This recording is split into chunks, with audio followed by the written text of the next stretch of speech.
gentlemen. I am a representative of company Simplivity, which I would like to introduce, but mainly I will be focused on product and for something which is really new for you as users, how you can save money, how you can improve operation, how you can improve disaster recovery, backup, how you can simplify, how you can sleep very much more better in the night and through the weekend, and to save your time and maybe be awarded by your boss. So there is a lot of discussions. We say that this is data center in the box, or this is software defined data center in the box. You see that the Simplivity, it's a little bit similar like simplicity, like simplification, but instead of C there is V, it means virtual. So I understand that we are in a real place because all is about virtualization. Here is VMware, and we want to give you some new blood in your body. I am not an employee of Simplivity, I am the investor, but I represent the company which is called Sieć, maybe in Polish language, you understand this is network. Sieć. How you call network in Polish? Sieć.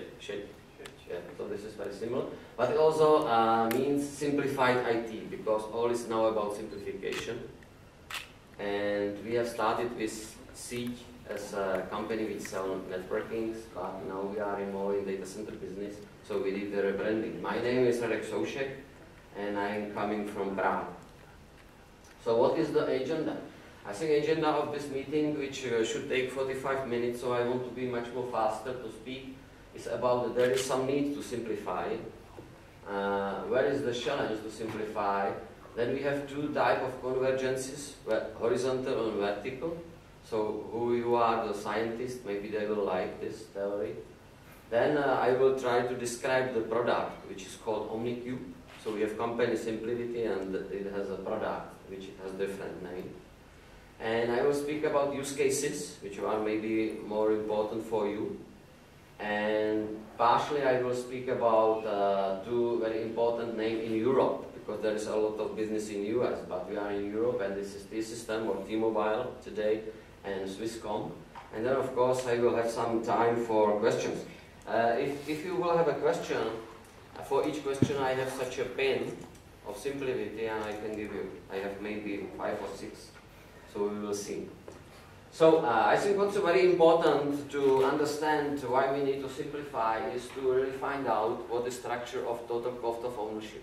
You know, I understand that you are all professional from IT, but on one side you need to deliver IT, but on the other side you have some constraints, and this is money, which you have available. And we need to find out how your money is structured. So I think everybody will maybe agree that you need to purchase such a system. So you need CapEx, you need investments. So from Gartner, which we can agree or disagree, or what are the percentages, Gartner say that the CapEx is from total cost of ownership, which you can, for example, calculate for 3 or 5 years, is 20%. Then you have environment also, you have rack, you have power, you have cooling, you have security of data center or whatever. It's 40%. And administration, this is just cost of your people to manage this. 13% hardware management or maintenance from the vendor, some percentages. So if you see, this is half. And in most companies, they believe this is 100. Because they say, okay, we need our application run, we need some hardware, we need some maybe middleware, operating system, and that's it. But at the end of the day, you will find out that if you want to run really some application which is critical for your business, you need also to manage what will happen if something will fail. If the component will fail, if admin will fail, make mistake, if software will fail, or if upgrade will fail, so or if the whole data center will fail. So this is about backup and restore and disaster recovery. And Gartner says that you need additional 50% of your costs to manage those two processes. And I understand that most of you will say this is too much. But if you want to make backup and restore, you need the infrastructure. When you need to backup, you need backup software. And you need to have a processes. If you change something on your production, it will be mirrored in backup. It has no sense, to back up the structure which is 1 week old, because then you cannot recover the application database and whatever. So if you will add more file system, you need to start to back up them. So therefore, this is one thing. If you want to make disaster recovery, so you need to have infrastructure for production, and you need to have some standby or redundant data center, and you don't need only the double of the hardware. You also need processes, how to replicate, how to be sure that the data on the remote side are consistent, how to make fail over to the remote location, how to make fail back to the production. So there is a lot of processes, and you need to test them, because if you don't test them, finally you will find out that it will not work where it will be necessary. So what we want to say is that the cost really needs to cover everything, and if you don't care about backup and disaster recovery, we think that this is underestimation of IT infrastructure. So what are the tasks? As I said, you need to provide computer power with CPU, RAM, storage with terabyte, communication, and this you can measure in megahertz, gigabytes, terabytes, and IOPS. Maybe somebody you will claim also we care about latency. Then for communication you have gigabits per second and some securities. But what do you need? You need then local backup restore, disaster recovery, local location, and then you need, as I said, remote replication of the data. It should be somehow automated, you cannot do it manually. And the change management has to be in place so you are able to test it. So, now we go to the hardware. So I think maybe some of you remember such a history 20 years ago, where each server has a local storage, a dedicated operating system, and if you want to have more operating system, you need more servers. Then one very well-known company came, and this company built the furniture to the data center. And one day they find out that this furniture don't need only store tapes, it can also store disks. And this company was named EMC. So what they did, they just moved the local storage to one box, and what they achieved, they saved a lot of disks, because in each server you have to size the number of disks to cover all peaks. But all peaks are, those peaks are not in all times, and the peaks are not correlated in the same times. So therefore you can use less disks, you can much more better manage the space and reliability. Then another smart company came, and they tried to do the same, but not with the disk, but with computer resources, CPU and RAM, and it was VMware. So they put a layer between operating system and hardware, and then they create a virtual machine which are independent on the hardware because of hypervisor. So and they use the same approach as EMC used with the disk, so they need less hardware to run those operating system in virtual machines. But of course, this is exactly what I said, this is good for production. But if you need to have DR, you need remote data center, and actually you need the same disk array, because you need the replicate data. There is a mistake, because those disks shouldn't appear here. Sorry for that. But if you want to replicate the data, you need really fat pipe, because all IOPS which goes from production needs to appear on the remote side in real time. So therefore this fat pipe, first of all, it limits you in distance, and it's also very expensive. So therefore it was business for companies which tried to do one optimization, and I believe you know some of them. It is not easy task, and I can prove it because no disk vendor has one optimization module in the storage. So then of course you need, because if you will do logical error, and actually there will be another presentation which will have some other tools. If you delete VM here, then they can restore the VM. But for such kind of mistakes, normally we use backup. And backup, there are products on the market which already use deduplication. Either it's a data domain from EMC or protected from IBM, which has such a appliance. And because the data are duplicated, if you want to replicate them, you don't need any one optimization because it's already data duplicated. But then, I think most of you know that there is some other possibilities how you can put data somewhere else to put them into public cloud. But to put data from your disk array to public cloud, you need something special, cloud gateway or some appliance which can manage these interfaces.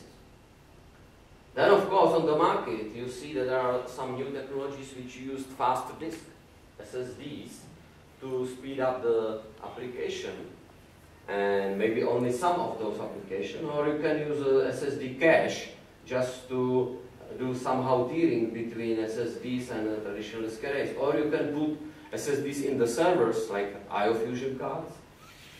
Our competitor Nutanix, this is their way how they do it. Or you can put SSDs into the classical storage. So I think most of you understand that it's something like, maybe you don't use all components, but most of them you will find in each data center. So what we see, that actual IT is complicated. So you see a lot of components, a lot of interfaces, a lot of dependencies about codes. There are no sun switches, there are many components which are hidden here, but I think everybody will understand it's complicated. It's unflexible, because if you want to change anything, this is not easy, and of course it's expensive. Why it's expensive? Because you know there's a lot of components, and each component you have CPU, RAM, flash, interfaces, firmware, management, the same here, the same here. So huge stuff. Good for system integrators, but not good for end users. So, another point is, if you have multi-site operation, normally, as I described, if you have two data centers, you can do disk array level replication, standard approach. Either you can do asynchronous for short distances, or asynchronous for long distances. Anyway, to implement asynchronous with actual products from any vendors, it's not easy. What will happen if you have 3 locations? How you can manage replication to the third node? With stop storage is possible, with standard mid-range disk arrays is not possible. What will happen if you have much more sites, and the sites are smaller?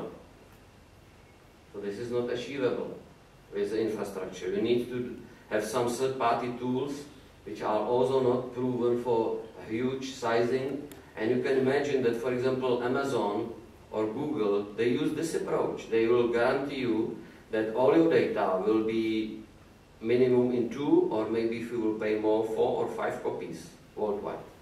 So this is nothing which I just invented. This is real need.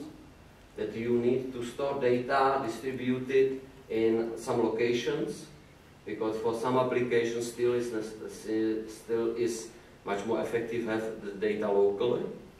But you need to have backup to backup them into some remote location. And if your company has more sites, then it's a really pain. So we agree that this infrastructure is very complex, and complicated, and of course on one side you need to care about, but you need to support the fast business process automation. So your managers is asking you, make this change, make this implementation, so you cannot just say, okay, I need to care about my infrastructure. You need to support business, so you need to be flexible. And if you need to be flexible, you need to have, as I described, you need to have a lot of skills. And you have to manage those skills. You need to update your skills. You need to hold all people in your company. Or you need to pay money to your partners. And of course you need to troubleshoot, implement, manage, and so on. And all of those you need to do 7/24. So we understand that you need to simplify, and everybody needs to simplify this complex infrastructure. Generally there are two approaches. One of approach is just to decrease number of technologies, which in a huge company is possible, or you need to migrate to converged platform, which is maybe more specific for this meeting. I think what's also very important is that some customers is still using dual vendor policy and to make procurement of individual components, which just log them into a distributed box infrastructure. So they may be saved money to buy displays, sun switch, IP switch, server, backup, and so on, but they cannot do convergation, so that they cannot profit from all that we say. So I think the most important is that there should be available benchmark from maybe consulting company, describe cost of one SAP user, email box, and so on. So if you want to compare different technologies, you cannot say, I have cheaper server, I have cheaper storage, I have cheaper backup. Just to say, with this type of infrastructure, the infrastructure for one SAP user costs 10, this type of infrastructure costs 5. So you cannot compare apples and plums. So I think there are some examples. We have such customer that they have SAP on Oracle, graphical system on AX, technology system on HPUX. Actually, this is an energy company with different type of disk arrays, with a lot of people which they need to manage backups. They did not have high availability, and they have experienced a loss of data with RAID 5 disk array. So you know, in RAID 5, if you lose one disk, it's fine, and if during the reconstruction you lose another disk in this RAID group, you lose the whole RAID groups. And what we did, we just simplified, and by decreasing the number of technologies, so we migrate all enterprise Unix to AIX, also HPUX to AIX. We use for storage area network only IBM XIV disk arrays, no DS 8000 or XPs from HP. We have migrated SAP to DB2, put high availability on the place, save a lot of people from 22 to 12, and also decrease number of internal services. And because there is just one type of disk arrays, they don't need any support, for example, for storage area network. So this is one approach. Another approach, we have one customer which has more than 30 VMs, and they had two tiers of storage.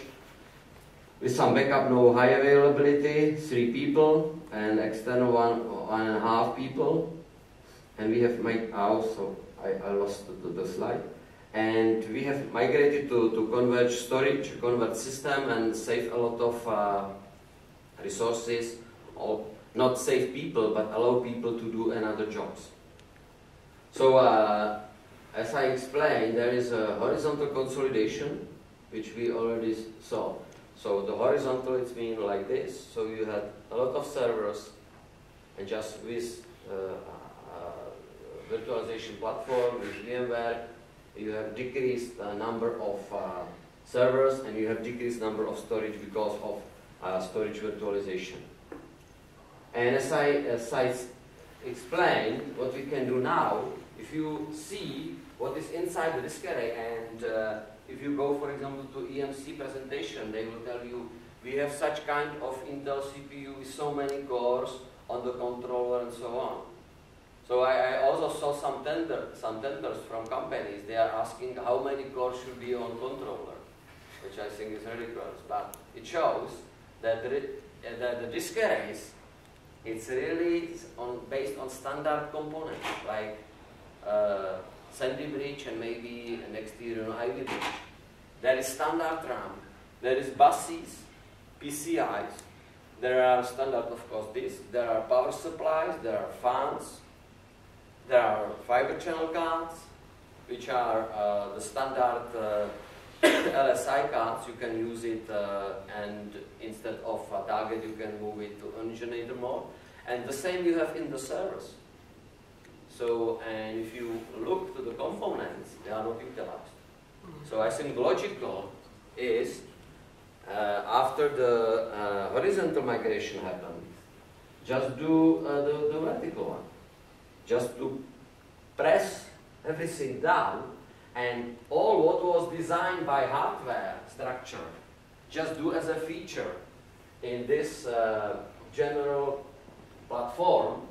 So you have storage features, you have computer feature, but you use the same resources, which are much more utilized, and of course are much more effective. And this is an approach which you can see in the market. And you can see a lot of vendors which try to do feeling that they do it. So maybe you know VBlock, FlexPod, Sureplex, or I don't know how it's called in IBM.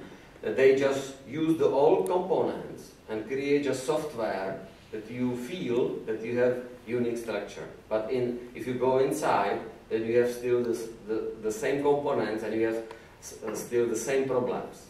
Mainly if you do some upgrades. Finally you will find out that it stopped to work, this management software, and you need to go back and to manage this individual component. But here it's a completely another approach. So this vertical consolidation we call convergence. And maybe for you to be a little bit more in the market, this is similar like a Gartner graph. And you have two axes, there is scope of functionality. So we will see what are the functionalities you need in your data center to be able to run. And here we have degree of efficiency. It means how efficient the system is from design to make this. So as I said, we have rack separate products from different vendors. Then you have new stack running on the virtualized shared resources. So here down you have vBlocks, up you have maybe Nutanix or Pure Storage or whatever. And then you have a different type of functionality. I think to run production you need server resources, virtualization, primary storage, maybe caching tiering, multi-tenancy, some protection in the production, and VM centricity, which we believe is something everybody needs. So, you know, if you want to manage the storage on the LAN level, like the data center level, and if you want to do snapshot of the whole LAN, it's not VM centric. So you need to combine storage with virtual machine, and I will show you later what does it mean actually.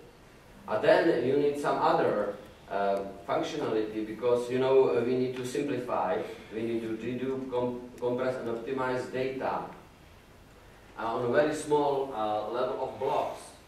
And you know all disk arrays do similar stuff, but they use 1 meg, 4 megabytes. But for normal databases, it works on 4 or 8 kilobyte blocks like Oracle GB2, so you need to do with it. What is also very important, that if you need high performance, you need to do tiering. But standard, you see tiering between flash and hard disks. And of course it has sense because flash is faster. But flash is still slow for a lot of type of operation. So therefore DRAM is the real candidate to move it into tiering. And I think most of storage vendor is doing that, because DRAM is 10,000 times faster than flash. So, but then you have global scale out. As I said, you need to be able to migrate data on the one, optimization, disaster recovery, and unified global management, and of course integration with the cloud. So we have a lot of functionality, and we can call it efficient global data mobility capability, for example. So converged IT, this is really place of the V block and all others. Then you have hyperconverged and global federated hyperconverged IT. And this is what Simplivity is looking for. So it means to have really stack running on virtualized shared resources, but with all features. So this is differentiation with all other products you can find on the market. So the classical vendors, they have solutions in here. Then there are new startups, like Nutanix, which are in hyperconverged, but they are not using those features. And they use third-party products, like Veeam Backup, for this kind of operation, but it's very inefficient and unintegrated. So, you know, the Simplivity is on the market 4 years, 1 year after stealth mode. The products are available from April, and yesterday was a huge announcement in US about the Series C. This is such a, from investment point of view, the investors put a lot of money, and the biggest investors, and they find out that the Simplivity is another event in the market after VMware came. So this is another breaking approach, and you can see it on this block. So when we go back to our complex infrastructure, and as I said, we will try to move some integrated platform which is converged, vertically consolidated. We have disks there. So if we have disks there, we don't need disk array. So now you can see that in this huge disk array was huge amount of disk, and there is much smaller disk. How you can do it? So because you need to have the same performance and the same size.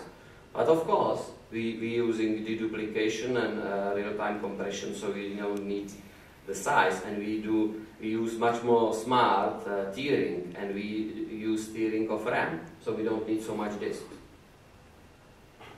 Because the data are deduplicated and compressed, we don't need the gateway, and because there is a deduplication. So with a deduplication, you can create point-in-time copies. We call it backups. This is full backup in point-in-times, and because the whole handling is in RAM, it's very fast. So therefore, we don't need backup. So because data are duplicated compressed, we don't need a fat pipe to the remote location. All is very virtualized. We don't need connected. We can put SSDs, of course, in the box. So therefore, we don't need any of those technologies, cache or disk arrays. What we can do to have a high availability, synchronous replication, we can put another Omnicube just side of the one. And here, for the local replication, you have, or everybody have a possibility to lay 10 gig Ethernet. So therefore, for high availability, or data are synchronously replicated, and we can do it, because you can imagine that the server itself has a lot of single point of failures, like one backplane, and sorry, one hypervisor, and so on. There is a hypervisor layer on the Omnicube, and there is special VM which owns disks, which owns special card, which I speak later about, normally with a pass-through. And this VM is offering NFS shares to all other VMs. So we can migrate all VMs to this environment. Then we don't need the classical servers, and because all is connected to the public cloud. So we believe that this is how the data center will look like in the near future. Already some customers use this approach. And there are small companies, and there are big companies. And one of those is T-Mobile, for example, in Prague. So I understand that it's very fast for you to maybe digest it. But if you come to any data center, you will find there is such a rack. So on the top of the rack, maybe there can find servers, is VMware. Then there is some storage switch, either it will be storage area network, fiber channel or iSCSI. Then you have some shared storage and some appliances. And as I said, for each of those boxes, you need management, you need firmware, you need compatibility metrics, you need vendor. This is quite complicated and costly. And instead of that, you need 2, maybe 3, depends on the performance, on the storage request, Omnicubes. And what's very important, that you save a lot of stuff. First of all, you save a lot of acquisition cost. It's much more cheaper, and this is reasonable because you see there is a lot of hardware, a lot of power supply, fans, a lot of chassis, a lot of CPUs, RAM, which are of course not utilized, because each component spent a lot of time to wait for something. You can imagine if you go to the server, if you go to IOSTA in Linux, you will see that there is wait time for disks, and because the disks are very slow. Here, because we have much more less latency, then we can optimize it. And of course, there is less space and power, so you save data center costs, and there is less cost for management. And this we will speak later about. So just for your information, there is not just one type of Omnicubes. There are actually 3, and it will be more at the end of the year. And all difference in number of cores, number of memory, capacity disk, all have the same size, and all of them has the same features, which are not optional. This is just standard component in the price. From the structure of the box, you see that there are standard VMs with so-called Omnicube virtual controller. This is the machine which owns the hardware card, which is Omnicube accelerator, and this also passes through to the standard disk controller, which has standard disks and SSDs, which are protected by standard array. And here you, on the network is managed by hypervisor, so you see VM network, a storage network, to be able to communicate with other. So the magic, I can say, because some people say, okay, we don't understand that it can be done, like you said. The magic is in the accelerator card. You see there, the card is split in 2 parts. One part is standard electronics. Here is FPGA. This is a logical array which do very fast, a very huge amount of simple operation. Simple operation, it means to calculate SHA-1 signature of the block and to do a real-time compression, standard LC, like you have in WinZip, for example. And of course, if you calculate the signature, you need to find out if this block is already stored somewhere, so you need to search through huge index. And all is done in this part. Then there is a DRAM module, 64 gigabytes RAM, which which will take part in the steering, and those capacitors protect the power, and in case of power failure of the server, the capacitors allow that this DRAM will go to this flash.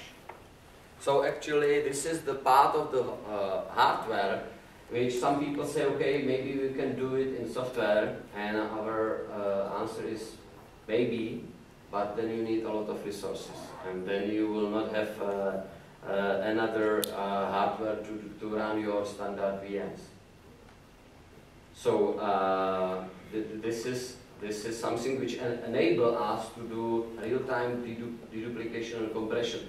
Maybe you know NetApp. So NetApp is also is doing deduplication, but they do it post-process because they do not have power to do it inline during the operation. And of course, if you want to do deduplication on post-process, you need to find time when is not disk array is busy, and then you need to read data, calculate something, and write data. So you can see that this is a really inefficient approach. So, this is another explanation that in the core there is an accelerator card which runs deduplication, compression, and optimization, which we speak a little bit later. And then you have storage, VM centricity, global federation, and some policing. And again, you know, all is integrated within all premium features. So if you want to cover, so the Simplivity has complete intelligence stack, which delivers enterprise data center infrastructure requirement. It's a performance, high availability, scalability. Can be deployed on one or many x86 servers.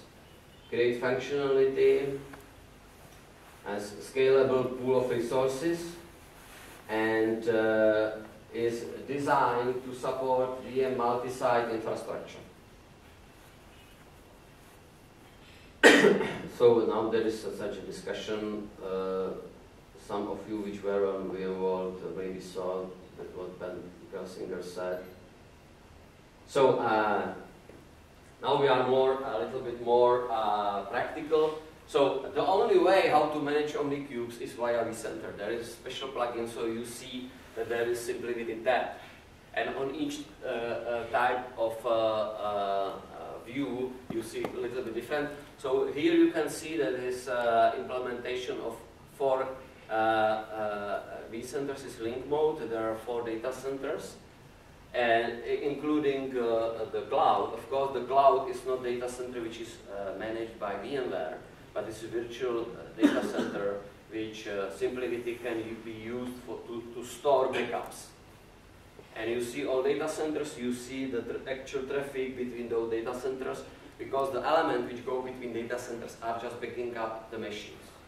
So you can say, okay, I can create policy that this type of VM which run in Barcelona will be replicated every hour to Tokyo, twice a day to San Francisco, and once a week to the Boston. So this is a policy which you define on the VM level. Okay, you can define for each data center such a policy, and then all VMs which are placed in this data center will just use the same policy. So the management of this is very, very, very easy. But this is how you can manage, and this is the only way you can manage the Omnicubes. There is, of course, there is some CLIs. There is tools to do management. For example, we have implemented by our own Site Recovery Manager, which, you know, it's quite a heavy tool from VMware, but it's not easy, because if you do Site Recovery Manager with 2 disk arrays, you need to change the replication of disk arrays. If some LAN will go to read-only mode, it stops and you have to come in here, because you do just replication of the backups. So if you stop the VM on one data center, you can start VM from another, from the backup, and you can choose which one on the remote location. And automatically, this VM in remote location will start to replicate to the original data center, or in any data center you choose. So therefore, the SRM is very easily to script. So I think maybe for you which are not familiar with deduplication, there is actually one slide which shows how does it work. So normally in San Francisco, you see you have 2 server 2012, which is operating system and some different data. So the server has 9 blocks red. So this is those blocks. Then you have 4 blue, to green, and then you have some server 2008, it's a couple of yellow. And if you want to replicate this 2012 server to the London, which already have one 2012 server, so you only move those 4 blue blocks, because there are some white blue blocks, to the different location. So this is a principle of deduplication. So it has nothing to do with compression, because compression will go on top of that each 8 kilobyte block could be also compressed. First, data need to be deduplicated, and then you can do compression. So you can imagine that the compression can add another level of double efficiency. So now I will show you some more detailed view. So now is also the Simplivity tab, but this is on a level of data center. So here you can see what's the real deduplication and compression. Of course, this deduplication is quite high, 32, which normally you cannot get in production, but you can get very easily on VDI environment. Because in the VDI environment you have images which are very similar, because everywhere is operating system and sub-application. And compression is 1.3 just. But the total efficiency is multiplication of those is 41.7. So the 41.7 is how much, what's the ratio between data which are stored and which are logical there. But it's not just to save space, it's also saving IOPS. Because those data you don't need to write. And if you can imagine that you have something which has 10,000 IOPS, for example, and you save 41 times, so you create virtually this array which has 400,000 IOPS, which is huge amount. So therefore this deduplication, it's really something which can help you to virtually create big system with small number of disks, no number of hardware. This is this magic.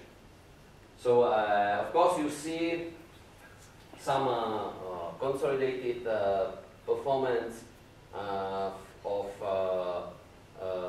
throughput, IOPS and latency. And here also you see for each VM in the data center what are the policies. So we don't have here such a time, but this is as I explained. The policy tells you that this VM I want to back up locally in different data center with different rules. And what's also very important, that this backup can be application consistent. Maybe you know that if you have VM, you can over VM tools and scheduled services in Windows, you can pause the application, put it in the consistent mode, and then you can back up. In Linux, how you can do it? In Linux you have scripts, both and before and after the snapshot script, so you can do for database in backup mode or whatever you can do it. Or you can do it in Windows also with scripts, but in Windows I think the scheduled services is tool which Microsoft create for this purpose. So I think we are a little bit running out of time, but what's very important, here you can see, as I said, this scale out. Here is 40 Omnicubes in one data center.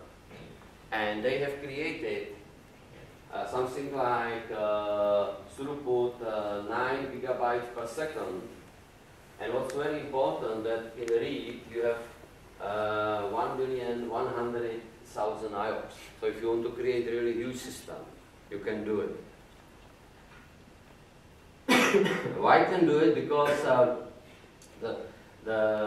I think most of you understand how synchronous replication works. So first you need to write it locally, then remotely, and then you get acknowledgement. But here it's acknowledged already from an accelerator, which has a RAM.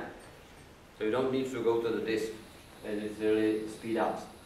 So this is another approach where they use a bigger blocks. So you have from those 40 Omnicubes, you have 30 gigabytes per second throughput. And what's very important that if you have 2 or more Omnicubes, they create so-called federation, so that it's logically, and you can put some Omnicubes which want to increase performance, you put just more SSDs. If you want to have more space, you've got HDDs. You can evacuate the node if you don't need those resources. And what is very important, because as I said, that the data store are NFS mounts, you can add another servers. Because you know, Omnicube has some fixed ratio between CPU, RAM and disk. And you can maybe add more RAM, but you cannot add more CPU or take out disks. But you can add another type of servers which run the same ASXI, which we can mount. And what's very important, that all data stores are automatically registered to those servers. So you don't need to bother with IP addresses and all this stuff. So, and this is any server you can imagine. And you know, standard server with 24 cores can cost 3,000 euros. So any computer resources or power or sizing, there is no issue, because the Omnicube is not closed environment. This is very open for another architecture, and you can imagine that you can do storage vMotion from standard servers to Omnicube environment and back. So there is no risk. There is no vendor lock. And what's very important, you can move your backups to the cloud. And you know, the counting of the data is that in most cloud, you pay for data you are reading from the cloud. But if you backup, you're just sending data. Of course, if you want to restore, you can accept to pay, because then you pay for something which has value for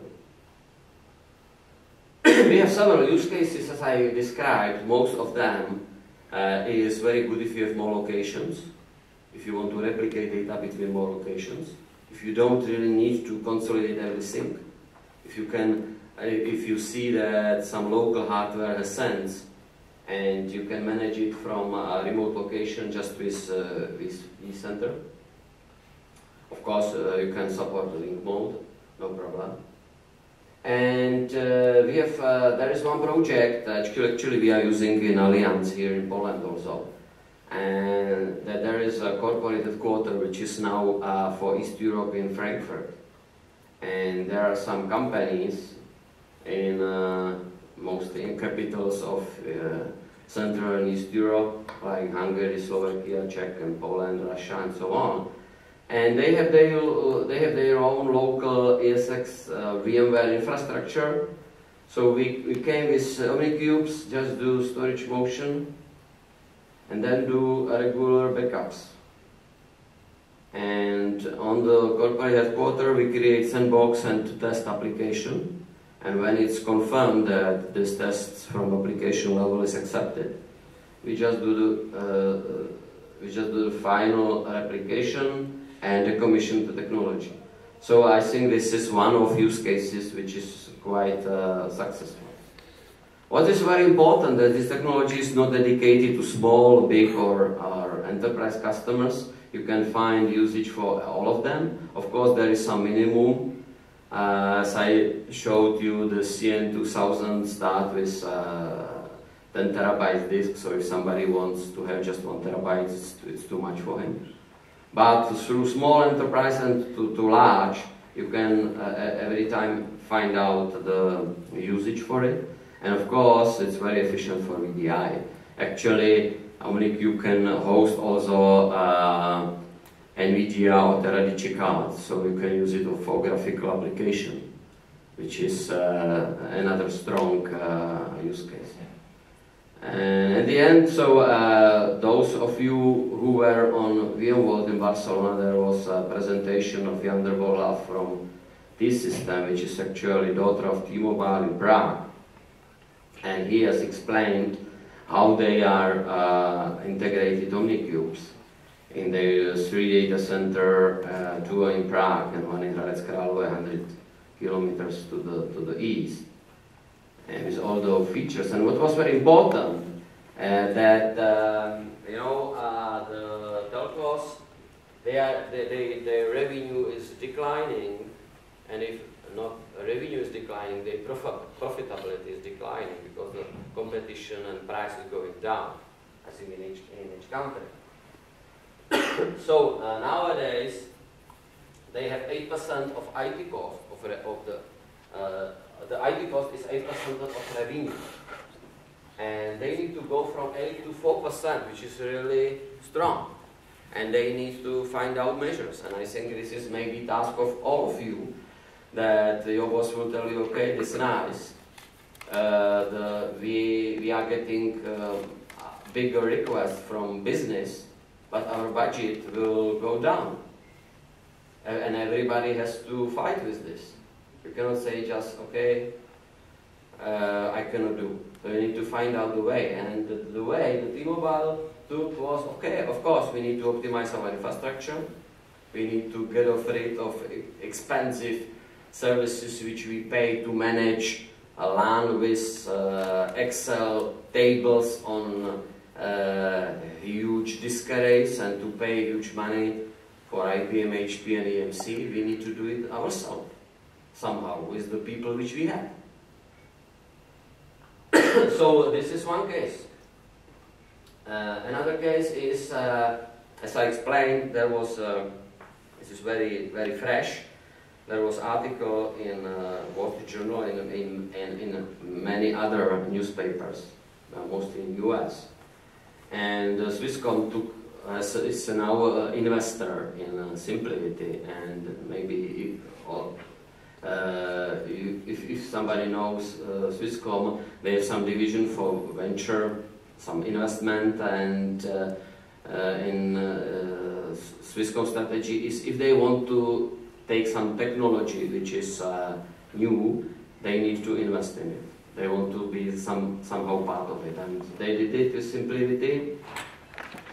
And the reason why Swisscom took it was not the price and so on, but there was mobility. They understand that if they want to protect their business, they want to be very good connected to their customers.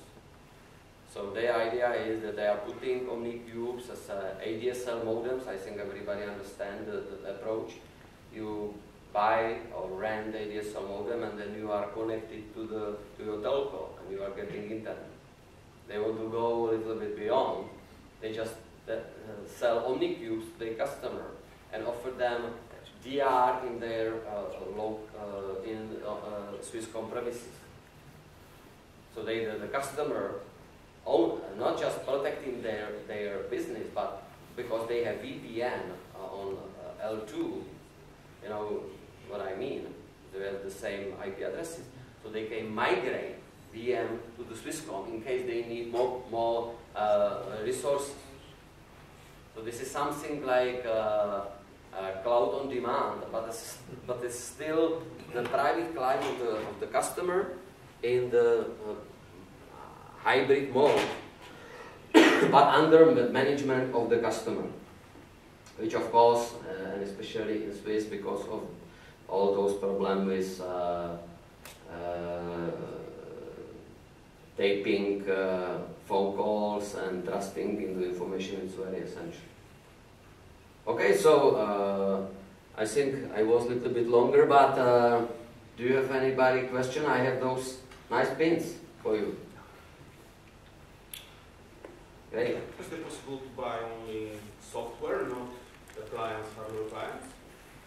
Can you? Is it possible to buy software? Okay. So from design, it's possible to buy just the card, which is necessary, and the hardware. Just the card and the software. And the software. From you or from and you can buy, for example, from design, you can buy from IBM, HP, or whatever. This actually is based on Dell 720. It's maybe, I am now answering the question, who does the support? So now the support of Omnicube is done by Dell, because Dell is the server vendor. Now there is a discussion with another producers like IBM, it's very interesting. The reason why we don't sell card and the software is because this is enterprise product, and it sounds like appliance where you are sure that the BIOS and all is really packaged. But for example, Swisscom, they will have their own servers, but the condition was that they need to have more than 100 boxes. And then we will support them with the, because there is process how to make it sure and so on. But from the dependency and so on, this is just PCI card, like you have biology